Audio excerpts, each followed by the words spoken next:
So I'm not very qualified to make a Tears of the Kingdom video, but I really want to do it anyway. My name is Vantage Emblem, and I'm going to give my kind of outsider to the Zelda series perspective on what I think is going on in the Tears of the Kingdom trailer, just because I think it would be fun. I usually cover Pikmin and Fire Emblem on this channel, but every once in a while I want to take a deviation, and this is one of those deviations, so if you're here for Pikmin and Fire Emblem, thanks for bearing with me. Let's get into it. So, starters, here's where I'm coming from. My favorite Zelda game is Skyward Sword. That maybe points against me, but I really like so many things about the game, specifically the story, the characters, and the gameplay. I'm not really that big on Breath of the Wild. I don't like the breakable weapons, and the things I find enjoyable about the Zelda franchise are the things that line up more with Pikmin and Metroid, and Breath of the Wild kind of strips most of that away from the game. I don't think it's a bad game by any means, and I've played quite a bit of it, I just don't think it's for me. For me, I really like the classic dungeon designs in Zelda. I think the dungeons are my favorite part of those games, barring the great characters and the story when it's relevant.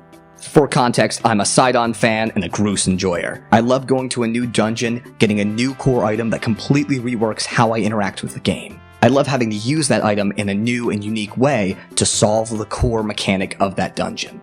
For example, my favorite item in Zelda is the beetle from the beginning of Skyward Sword, and especially the hook beetle when it's upgraded later in Skyward Sword.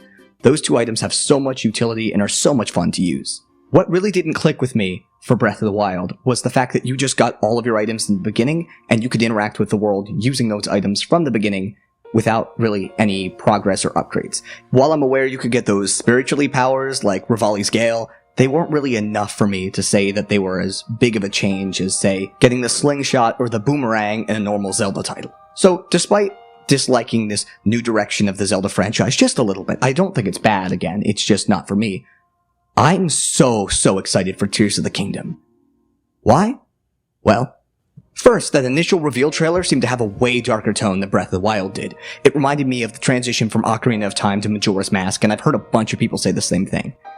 If the game is using the same main world but remixed in some way, it's going to have a lot of the same feeling of, hey, this is a sequel to Breath of the Wild, and the game was billed as a sequel to Breath of the Wild, so I think that's just really cool. I'm so excited. And the second trailer got me super excited because I saw that a lot of the sky terrain that made me really like Skyward Sword is back. And I just love the idea of traveling through sky islands. I love the idea of Link having new power-ups. I loved the Princess Mononoke-style arm and shattered Master Sword that we were seeing, Link's new design, like it all looked really cool. But as someone who's a relative outsider to the Zelda franchise, I didn't know what to make of it. Now having seen the final trailer and having some time to reflect, I believe the following things are true about the upcoming Tears of the Kingdom game. First, the most recent trailer showed a mural. On this mural, there is a figure that holds up 7 items above them. My Skyward Sword loving brain looked at them and went, wow, those look like amber or dusk relics, and I laughed it off, but then I thought about it, and the name hit me. Tears of the Kingdom, those are goddess tears, right? Like, those are 7 goddess tears. And if they're like the main mechanic of the game, each of them might give you a new power, and if each of them gives you a new power, it's like the shrines on the Great Plateau in the beginning of Breath of the Wild. We've seen Link using some more, like, weird runes, like the ones from the Sheikah Slate in Breath of the Wild, and I wonder if each of these goddess tiers could potentially give you a new rune that allows you to interact with the world in a new way. Therefore, upgrade system. I'm very excited. You would have to get all 7 of these tiers, and you don't have to, like, you could probably just run to the final boss, I guess, but like, if you got all 7 of these tiers, you now have, basically, 7 regular dungeon items. That's amazing. Especially if you already start with the items from the Great Plateau. The bomb, cryosis, magnesis, those things. And these runes just add to this toolkit. You now have a very cool set of abilities for Link, and they develop as you go through the game. But where would you get these goddess tiers? Well, the big leaks for the game all said that the name was being held back because it was integral to the gameplay, and it was a big spoiler. Now, I think we've all overlooked the goddess tiers implications because we were more worried about the fact that it released like when the queen died and Tears of the Kingdom and that whole, I get it, it was a distraction from it. But if we're getting goddess tiers, then where would we get them from? 7 trials? 7 tiers? 7 dungeons?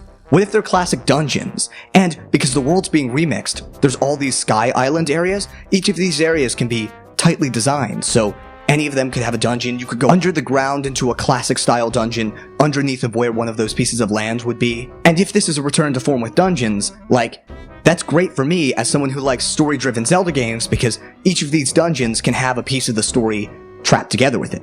And it would be amazing to me if the game structure isn't, hey, go kill Ganon at the end, but it's instead, here, go tackle these 7 dungeons in whatever order you want, kind of like Link Between Worlds. The point is, it follows Breath of the Wild's footsteps of freeing up the player and letting them do what they want in Hyrule, while also not abandoning Zelda tropes. And I think if that's what this game does, I'm going to love it. And it might even jump from Breath of the Wild being my least favorite Zelda game of the 3D games in the franchise, to Tears of the Kingdom overtaking Skyward Sword as my favorite game.